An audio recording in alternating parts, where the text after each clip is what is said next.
সহযোগী সংঘ নেতৃবৃন্দ, বিশেষ করে শ্রমিক ভাইরা এবং উপস্থিত আমার সামনে প্রিয় ভাই ও বোনেরা, আসসালামু আলাইকুম। আজকে মাগফিরাতের আমরা অষ্টম দিনে আমরা আছি। তো রহমত আমরা শেষ করে এসেছি। আমরা মাগফিরাত আল্লাহ পাকের কাছে আমরা সবাই দোয়া করব, আল্লাহ পাক যেন আমাদের সকলকে সকল গুনাহখাতা মাফ করে দিয়ে জান্নাতুল ফেরদৌস দান করেন এবং আমাদের মহান নেতা, স্বাধীনতা যুদ্ধের ঘোষক, বীর মুক্তিযোদ্ধা, বীরোত্তম শহীদ রাষ্ট্রপতি জিয়াউর রহমানের জন্য আমরা দোয়া করব। 71 সালে স্বাধীনতা যুদ্ধে অংশ যারা রক্ত দিয়ে দেশকে স্বাধীন করেছে তাদের জন্য দোয়া করব। আমরা গণতান্ত্রিক আন্দোলন করতে গিয়ে যেসব ভাইয়ের আমার গুম হয়েছে, খুন হয়েছে, শহীদ হয়েছে তাদের জন্য দোয়া করবো। আমরা অগাস্ট বিপ্লবে যে ছাত্র জনতা শহীদ হয়েছে, যাদের রক্তের মধ্যে দিয়ে আমরা হাসিনাকে সরাতে পেরেছি, উৎখাত করতে পেরেছি, তাদের জন্য আমরা দোয়া করব। আমাদের বিএনপির চেয়ারপারসন বেগম খালেদা জিয়া, বাংলাদেশের সবচেয়ে জনপ্রিয় নেত্রী, বাংলাদেশের আপসীন নেত্রী, এদেশের মানুষের জন্য, গণতন্ত্রের জন্য নিজেকে বিসর্জন দিয়েছেন, রাজপথ থেকে কারাগারে গিয়েছেন, তারপরও ফ্যাসিস্ট সরকারের সাথে আপোষ করেনি। সেই আমাদের মহান নেত্রী বেগম খালেদা জিয়ার জন্য দোয়া করব। দীর্ঘ 16টি বছর নিরবচ্ছিন্নভাবে এদেশের নেতা কর্মীদের সাথে যোগাযোগ মাধ্যমে এদেশের জনগণকে সঙ্গে নিয়ে এই বিএনপিকে লড়াই সংগ্রামের মধ্যে একটি শক্তিশালী সংগঠন দাঁড় করেছেন এবং ফ্যাসিস্ট সরকারের বিরুদ্ধে লড়াই সংগ্রাম করে এই দলকে টিকিয়ে রেখেছেন আমাদের প্রিয় নেতা বিএনপির ভারপ্রাপ্ত চেয়ারম্যান জনাব তারেক রহমানের জন্য।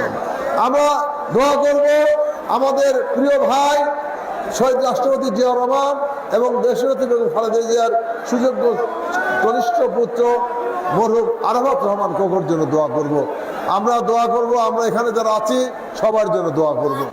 প্রিয় ভাইরা আমার, আমরা এবারের যে ইফতার মাহফিলটি, এইটি একটি ব্যতিক্রম, একটি আলাদা, কারণ এইবারে আমরা জনগণকে সম্পৃক্ত করে জনগণকে সঙ্গে নিয়েই ইফতার মাহফিল করছি। এটি আমাদের প্রিয় নেতা বিএনপির ভারপ্রাপ্ত চেয়ারম্যান, আমাদের বগুড়ার অহংকার, বগুড়ার কৃতি সন্তান তারেক রহমানের নির্দেশনায় আজকে সারা বাংলাদেশে এইভাবেই ওয়ার্ডে ওয়ার্ডে তৃণমূল পর্যায়ে আজ এবার ইফতার মাহফিল হচ্ছে।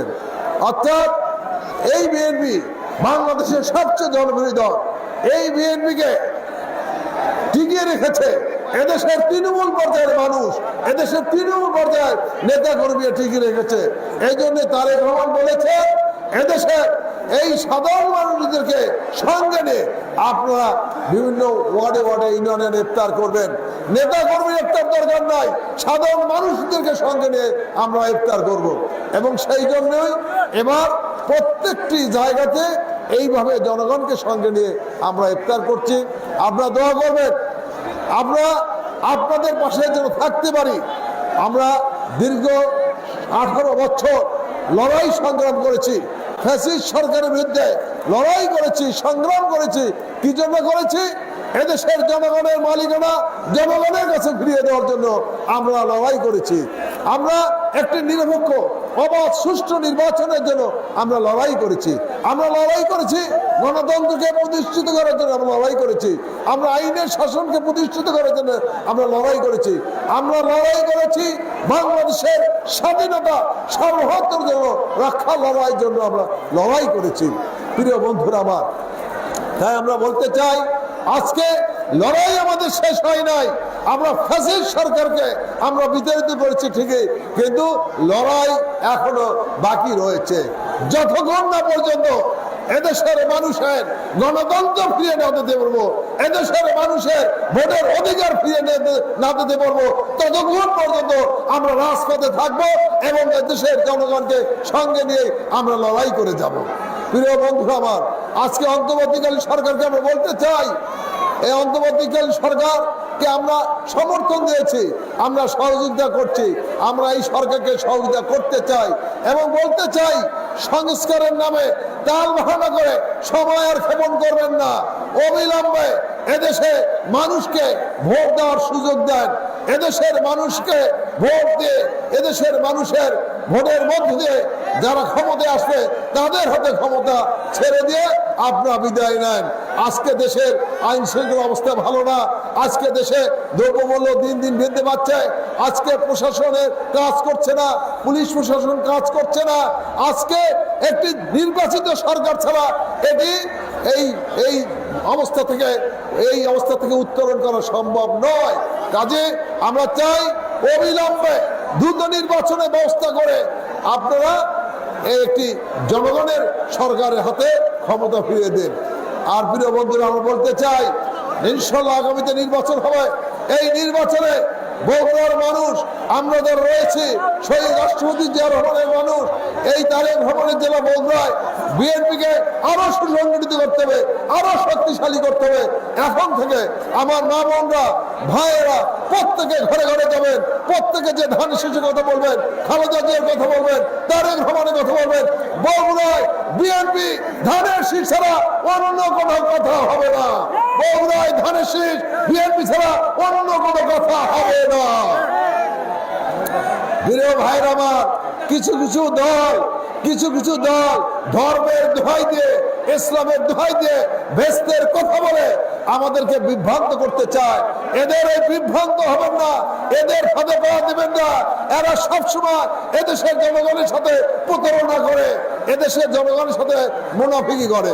তাই আপনারা এই বগুড়ার মানুষের উন্নয়নের জন্য, বগুড়ার মানুষের ভাগ্যের পরিবর্তনের জন্য ধানের শীষের বিকল্প নয়, বিএনপির বিকল্প নয়। একমাত্র বিএনপি যখন ক্ষমতায় আসে তখনই এই মানুষের ভাগ্যের পরিবর্তন হয়। আর বিশেষ করে বগুড়ায় দীর্ঘ 18 বছর বগুড়ায় কোনো উন্নয়ন হয় নাই, বগুড়ার মানুষের কোনো ভাগ্যের পরিবর্তন হয় নাই। আমরা মনে করি আগামীতে জিয়া পরিবার ক্ষমতায় আসলে একমাত্র বগুড়ার মানুষের উন্নয়ন হবে, ভাগ্যের পরিবর্তন হবে। তাই আপনারা এখন থেকে সজাগ থাকবেন, সচেতন থাকবেন। কোনো অবস্থাতে এইখানে কোনো রকমের মানুষকে আপনার বিভ্রান্ত করতে দেওয়া যাবে না। এই ভাইয়ের আসতে তো আমি বক্তব্য রাখবো না, আমি দোয়া করবে। আমি হুজুরের কাছে দোয়া মাইক দিয়ে আমার কথা বলে শেষ করছি। সবাইকে ধন্যবাদ। আসসালামু আলাইকুম। 4 ভাগে রাখবো।